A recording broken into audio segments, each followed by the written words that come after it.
The so-called separatist government in Karabakh is dissolved. Armenia is preparing to ratify the Rome Statute of the International Criminal Court. What measures are being taken by Azerbaijan to reintegrate the Armenian population? Why has the Armenian clergy joined the fight against Pashinyan, and how will the relations of Armenia with Russia develop? AZfront gives an explanation.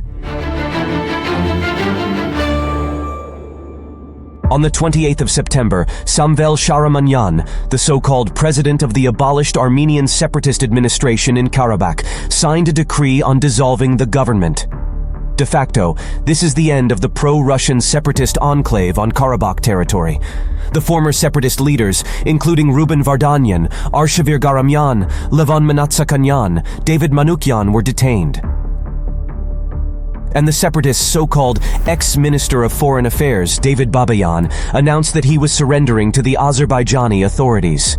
In the internet appeared the footage, which shows the building of the Armenian separatists' Ministry of Internal Affairs in Kankendi being controlled by Azerbaijani police. The Armenian population of Karabakh continues to leave for Armenia. According to the press secretary of Pashinyan, 100,417 Karabakh Armenians have already arrived in Armenia from Karabakh on the morning of September 30th. Sputnik Armenia stated that the last buses carrying them had left Karabakh and no more transportation was planned. In turn, official Baku has launched a portal through which the Armenian population of Karabakh can register and receive the necessary assistance. Direct dialogue between the country's authorities and representatives of the Armenian population also continues. 3 meetings have already taken place. On September 28th, the Ministry of Foreign Affairs of Azerbaijan stated, "We call on Armenians not to leave their places of residence and be part of multi-ethnic Azerbaijan." On September 29th, at a forum in Zangilan, President Aliyev also spoke about this. "We officially declare that the rights and security of the Armenian population of Karabakh will be protected." The meeting of the working group with Karabakh Armenians on social, humanitarian, and economic issues is scheduled for October 2. This meeting is organized by Azerbaijan and will take place in Kankendi. On September 28th, Assistant to the President of Azerbaijan, Hikmet Hajiev, stated that Baku intends to allow an international group of UN experts to visit Karabakh. This was also confirmed by representative of the UN Secretary-General, Stefan Dujarric. In fact, the government of Azerbaijan and the UN have agreed on a mission to the region. The mission will take place over the weekend. On the same day, the representative of the UN High Commissioner for Refugees in Armenia stated that, from the Azerbaijani side, there were no recorded incidents or cases of mistreatment against people. On September 26th, Samvel Babayan, the former head of the Security Council of the separatist enclave, admitted that Araik Harutyunyan, the previous so-called president, and other separatist officials were supervised by the 5th Service of the FSB of Russia.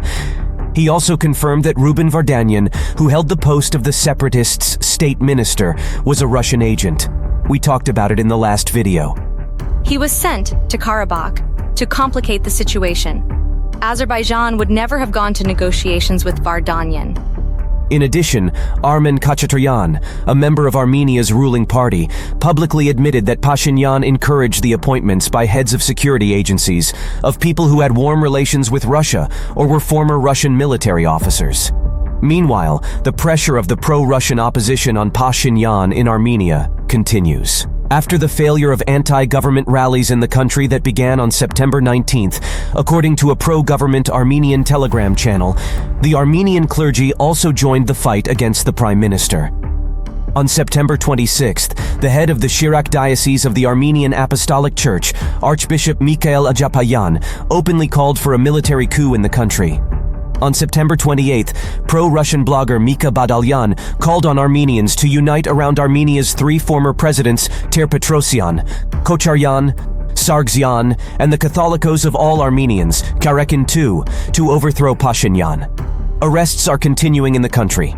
On September 28th, opposition activist Musheg Shushanyan was detained on charges of calling for the assassination of the Armenian Prime Minister. Despite radical measures, official Yerevan is finding it increasingly difficult to maintain unstable political control.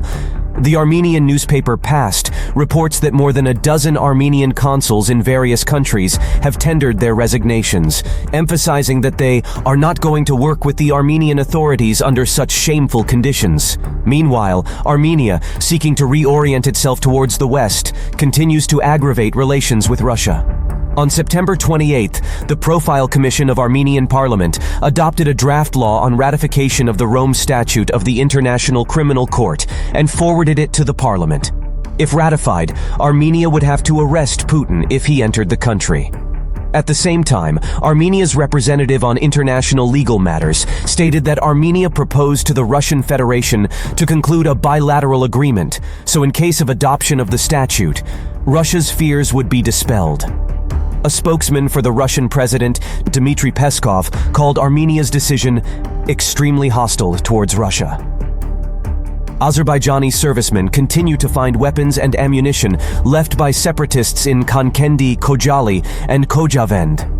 The demining process is also ongoing on the liberated territories.